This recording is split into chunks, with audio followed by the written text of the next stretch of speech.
वरती 8 लाख कोटीचं कर्ज आहे। 8 लाख कोटीचं कर्ज घेऊन या राज्याचे अर्थमंत्री, मुख्यमंत्री नीती आयोगापुढे जाणार। हे कर्ज का झालं आणि कोणी केलं याचं उत्तर आजच्या राज्यकर्त्यांकडे नाही। कर्जाचा डोंगर असताना फक्त निवडणुका जिंकण्यासाठी घोषणा करतायत, अनेक घोषणा करतायत। नीती आयोग जर नीतिमान असेल तर ते मुख्यमंत्र्यांना विचारतील पैसे तुम्ही कुठून आणणार।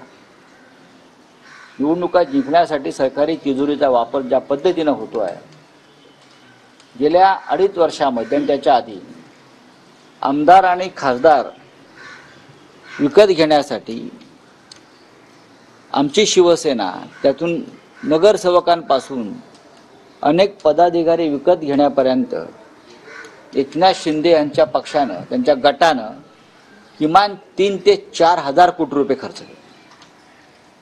हा पैसा राज्य सरकारचा, पण तो काळ्या मार्गानं लिक्विड कॅशच्या माध्यमात शिंदे गटाकडे गेला आणि तो राजकारणात आला।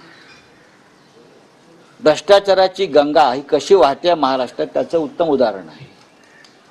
कालच्या लोकसभा निवडणुकीत, कालच्या विधान परिषद निवडणुकीत आणि उद्या होणाऱ्या निवडणुकीसाठी अशा पद्धतीनं या राज्याचे लुटलेले हजारो कोटी रुपये राजकारणामध्ये आणले जातील आणि भ्रष्टाचार आम्ही सहन करणार नाही असं सांगणारे नरेंद्र मोदी इथे त्यांच्या व्यासपीठावरती टाळ्या वाजवायला येतील। तो नीति आयोग की मीटिंग है आज, 6 राज्यों के मुख्यमंत्री विरोध कर रहे हैं जो अपोजिशन के हैं, किस तरह से देखेंगे?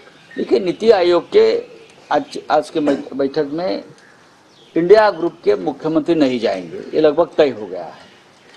क्योंकि तमिलनाडु के मुख्यमंत्री स्टालिन साहब ने तो पहले कहा है कि हम नहीं जाएंगे। केजरीवाल साहब को जेल में डाला है, और भी मुख्यमंत्री है वो नहीं जाना चाहते। तेलंगाना के मुख्यमंत्री नहीं जाना चाहते, इसलिए कि नीति आयोग देश के विकास में समतोल नहीं रख रही है। आपने बजट में भी देखा है और नीति आयोग के कार्य में भी देखा है।